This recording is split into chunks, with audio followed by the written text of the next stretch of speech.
अस्सलामुअलैकुम। कोविड-19 की वैक्सीन की तैयारी मुकम्मल ही हुई और उसको लाने की बात चल रही थी कि यूके के अंदर कोरोना वायरस का एक नया स्ट्रेन पाया गया। वो ना सिर्फ यूके के अंदर पाया गया, वो दीगर मुख्तलिफ ममालिक के अंदर पाया गया। अब ये न्यू स्ट्रेन, जो नया स्ट्रेन है, ये कितना ज़्यादा ख़तरनाक है, क्या इस पर कोरोना वायरस की वैक्सीन वर्क करेगी, ये सब चीज़ें जानेंगे आज के लेक्चर में। ये जो न्यू स्ट्रेन है, बेसिकली ये म्यूटेशन है कोरोना वायरस में। म्यूटेशन क्या होती है ये पहले जानना ज़रूरी है। पर ये जो म्यूटेशन है, ये न्यू जो कोरोना वायरस है, ये 70% ज़्यादा इन्फेक्शियस है as compare to corona virus. याद रखें, मैंने वर्ड यूज़ किया है इन्फेक्शियस। म्यूटेशन एक आम सी बात है, ये हर ऑर्गेनिज्म जो भी इस दुनिया के अंदर मौजूद है उसके अंदर ये म्यूटेशन का प्रोसेस चल रहा है। अगर म्यूटेशन नहीं होगी तो जो एवोल्यूशन है इस ज़मीन के ऊपर वो पॉसिबल नहीं है। अब ड्यूरिंग प्रोडक्शन जब डीएनए कॉपी हो रहा होता है, चाहे एनिमल्स की बात की जाए चाहे ह्यूमंस की बात की जाए, ये डीएनए जब कॉपी हो रहा होता है तो उसके अंदर एक कॉपी होने में जो मिस्टेक होती है उसको कहा जाता है म्यूटेशन। मींस कहीं ना कहीं पे कमी रह जाती है। इस सारी चीज़ को मैं आपको एक एग्जांपल के साथ समझाऊंगा।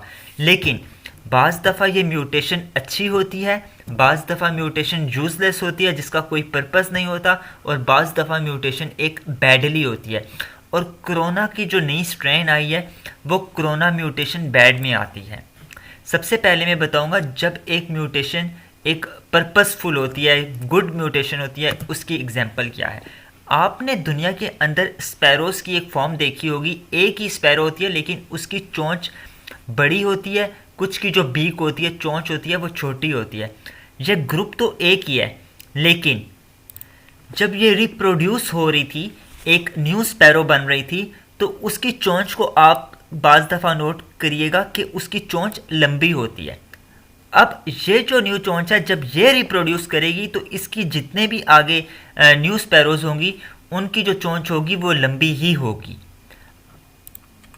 और ये जो लंबी चोंच है ये जब दरख्त में खोदेगी या ज़मीन में किसी चीज़ का शिकार करेगी तो ये जो ग्रुप ऑफ स्पैरो होगा इसको बेनिफिट होगा। जबकि ये कहाँ से रिप्रोड्यूस हुई है, जो इसका एल्डर वन है उसकी चोंच छोटी है लेकिन इसकी चोंच लंबी है।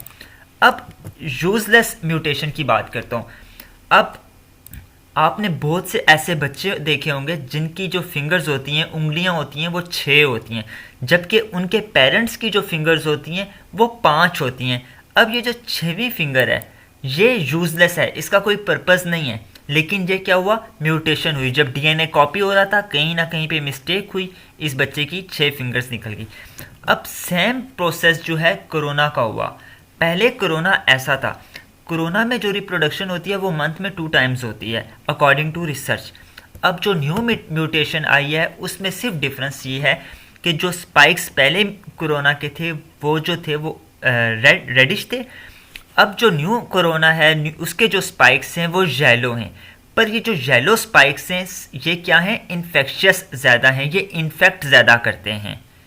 अब जो कोरोना के cases day by day UK के अंदर डबल हो रहे हैं वो कोरोना के केसेस नहीं हैं, वो न्यू स्ट्रेन के केसेस हैं जिनकी स्पाइक्स येलो थी। अब ये जो न्यू म्यूटेशन है इसका जो नाम है ये भी डेट के ही मुताबिक रखा गया है जब पहला केस यूके के अंदर रिपोर्ट हुआ।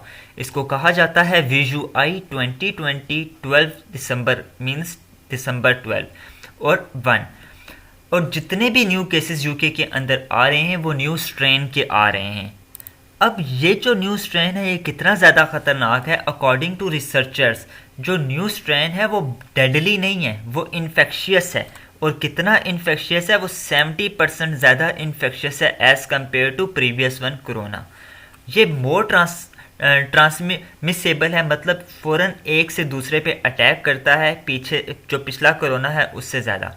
तो ये रिसर्च से ये बात साबित होती है कि जो चीज़ ज़्यादा इन्फेक्शियस होती है, जो कम वक्त में ज़्यादा लोगों को अटैक करती है, वो चीज़ कभी डेडली नहीं होती।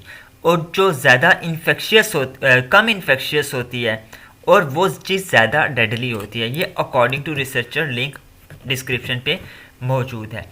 अब इन केसेस के बाद तकरीबन 40 ममालिक के अंदर फ़्लाइट बैन लगा दिया गया। वो जो 40 ममालिक हैं वो Europe, Asia, south America, middle east, इनके अंदर ये इन कॉन्टिनेंट्स के ममालिक हैं।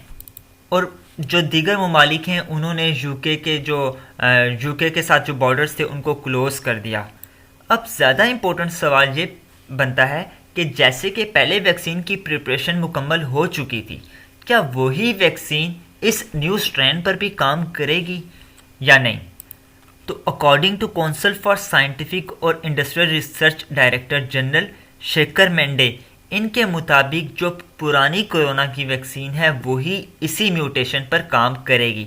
लेकिन according to Boris Johnson, UK के जो प्राइम मिनिस्टर हैं, उनका कहना है कि अभी तक कोरोना में ज़्यादा म्यूटेशन नहीं हुई, अभी मज़ीद रिसर्च की ज़रूरत है। अगर म्यूटेशन ज़्यादा होगी, ज़्यादा डेडली होगी या ख़तरनाक होगी, तो एक न्यू वैक्सीन हमें बनानी पड़ेगी। अब जब न्यू वैक्सीन बनेगी तो उस कॉन्सेप्ट को कहा जाता है एस्केप वैक्सीन।